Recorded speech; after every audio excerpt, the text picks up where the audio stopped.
ارشد القادری بیان فرماتے ہیں کہ تقریباً 100 سال پہلے کی بات ہے۔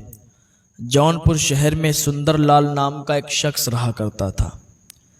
اس کا خاندان تھا اور وہ اپنے خاندان میں سب کا سردار تھا، سب کا سربراہ تھا، اور وہ سنار لوگ تھے، اور اس کی بیچ شہر میں چوراہے پر دکان تھی۔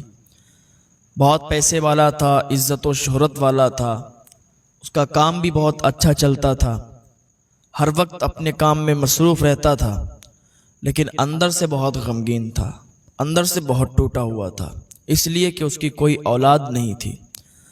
گھر پہ آتا اس کی بیوی تھی، جب وہ غمگین ہوتا تھا تو اس کی بیوی اسے تسلی دیتی تھی، بہت اچھی اس کی بیوی تھی، ہر دکھ سکھ میں اس کا ساتھ دیتی تھی۔ ظاہراً تو اس کی بیوی اسے تسلی دیتی تھی، لیکن راتوں میں اٹھ اٹھ کے رویا کرتی تھی، وہ بھی بہت غمگین رہا کرتی تھی، اپنے شوہر کے سامنے خوش رہتی اور راتوں میں غمگین ہو جاتی۔ تو یہ پریوار اسی طریقے سے اپنی زندگی بسر کر رہا تھا، اور انسان اس ٹائم زیادہ غمگین ہوتا ہے، کوئی بھی ہو، کسی دھرم کا ہو، کسی مذہب کا ہو، عزت ہو، شہرت ہو، مال و دولت، ہر کچھ ہو، لیکن اگر اولاد کی دولت نہ ہونا، اگر انسان کی اولاد نہیں ہوتی ہے تو انسان ایک الگ زندگی جیتا ہے، ایک اسے سکون نہیں ہوتا ہے، ایسے عجیب اسے لگتا ہے کہ کاش اولاد ہوتی تو کتنا اچھا ہوتا، ساتھ میں ہوتی۔ یہ غم اسے ستاتا ہے۔ انسان کتنی بھی شہرت، عزت، پیسہ، دولت حاصل کر لے، لیکن اگر اولاد نہ ہو تو سب کچھ اسے بیکار لگتا ہے، کتنا بھی مالدار ہو۔ تو اس کی اولاد نہیں تھی، اسی گھٹن میں وہ کبھی کبھی رویا کرتا تھا تو اس کی بیوی اسے تسلی دیا کرتی تھی۔ پڑوس میں ایک سید صاحب رہا کرتے تھے، سید شریف، تو وہ ایسا کیا کرتے تھے کہ جب بھی محرم شریف کی 10 تاریخ آیا کرتی تھی تو وہ لنگر کیا کرتے تھے، لنگر حسینی کیا کرتے تھے، صبح سے لے کر شام تک ان کا لنگر حسینی چلا کرتا تھا۔ لوگ آتے تھے، کھاتے تھے، چلے جاتے تھے، غریب آتے تھے، فقیر آتے تھے، ان کو بڑا تقسیم کیا کرتے تھے۔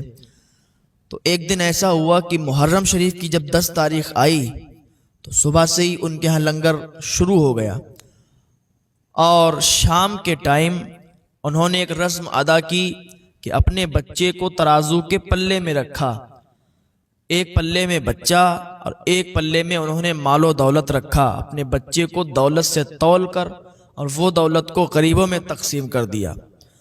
یہ جب سندر لال کی بیوی نے دیکھا تو اسے بڑا عجیب لگا کہ ابھی تک تو انہوں نے ایسا کیا نہیں، اب انہوں نے مال و دولت کو ایک پلے میں رکھا، بچے کو ایک پلے میں تول کے اور مال و دولت تقسیم کر دیا۔ جب شام ہو گئی، بھیڑ ہلکی ہو گئی، تب سندر لال کی بیوی سید صاحب کے گھر گئی، سید صاحب کی بیوی کے پاس، اور کہنے لگی، بہن مجھے یہ بتاؤ، ابھی تک تو تم لوگ ایسا کرتے تھے، صبح سے لنگر چالو کرتے تھے، شام تک تمہارا لنگر چلتا تھا، لوگ آتے تھے، کھاتے تھے، چلے جاتے تھے، یہ تو مجھے معلوم ہے کہ تاجدار کربلا امام حسین رضی اللہ تعالی عنہ کے نام پر آپ لوگ لنگر کیا کرتے ہو، اور اس دن ہر کوئی لنگر کیا کرتا ہے، ہر کوئی ان کے نام کی فاتحہ دلاتا ہے، لیکن یہ مجھے بتاؤ کیا یہ کوئی نئی رسم ہے کہ تم لوگوں میں کہ بچے کو پیسوں کے برابر تولتے ہو؟ تو اس نے کہا، بہن ایسی کوئی بات نہیں ہے، لیکن یہ ایک لمبی کہانی ہے، یہ ایک الگ کہانی ہے، تم نہیں سمجھ پاؤ گی۔ تو اس نے کہا، اچھا میں کیوں نہیں سمجھ پاؤں گی؟ اس لیے کہ میں ہندو دھرم کی ہوں، الگ دھرم کی ہوں، آپ ایسا کیسے سوچ سکتی ہیں؟ ایسا لگتا ہے آپ مجھے بتانا نہیں چاہتی۔ سید صاحب کی بیوی کہتی ہیں، بہن کیسی باتیں کر رہی ہو، میں تمہیں کیوں نہیں بتاؤں گی؟ اچھا ٹھیک ہے، اگر سننا چاہتی ہو تو ٹھیک ہے، میں تمہیں بتاتی ہوں۔ وہ بتانے کے لیے تیار ہو گئی، ادب کے ساتھ بیٹھ گئی اور کہنے لگی، سنو بات کیا تھی۔ ایسا تھا کہ میری اولاد نہیں تھی، میں اپنی زندگی میں گھٹ گھٹ کر رہا کرتی تھی، اپنی زندگی گھٹ گھٹ کر جیتی تھی، کبھی بھی آنسو نکل آتے تھے، کبھی بھی غمگین ہو جایا کرتی تھی۔ ایک دن ایسا ہوا کہ رمضان شریف کا مہینہ چل رہا تھا، اور افطار کرنے کے لیے بیٹھے ہوئے تھے کہ ایک دم چیخ نکل گئی، ایک دم چیخ نکلی کہ یا حسین، یا حسین، میری اجڑی ہوئی جھولی کو بھر دو۔ تمہارا درد تو ایسا ہے کہ کوئی بھی مانگنے والا جائے تو خالی نہیں لوٹتا۔ تمہارے گھر کی ریت نہیں ہے کہ کسی کو خالی لوٹائیں۔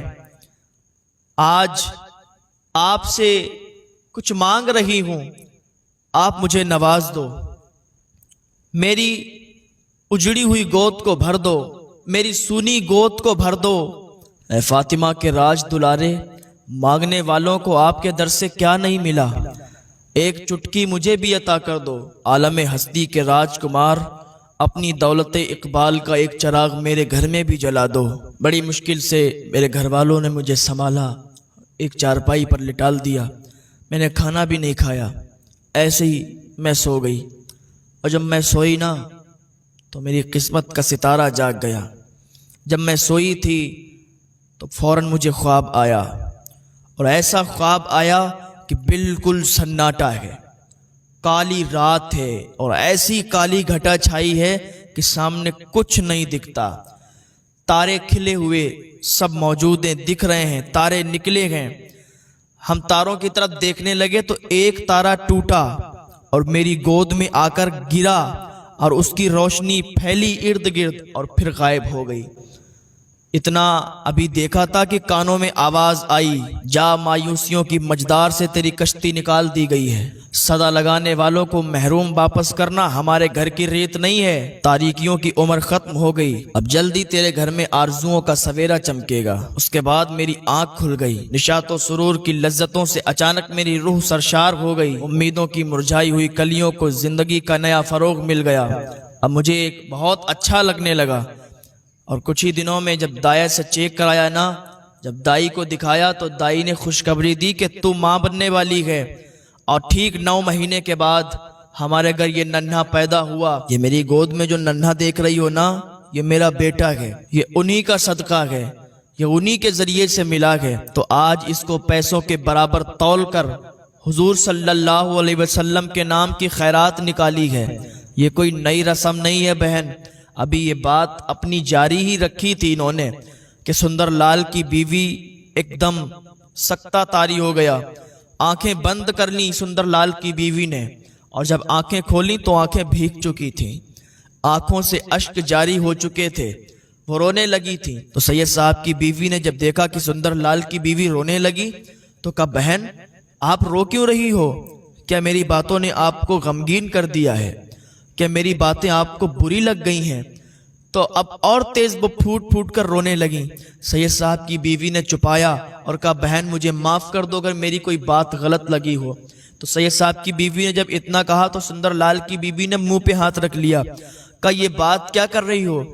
آپ کی کوئی بات مجھے بری نہیں لگی، بس میں رو اس لیے رہی ہوں کہ جو حال تمہارا تھا نا، اس وقت وہی حال میرا ہے۔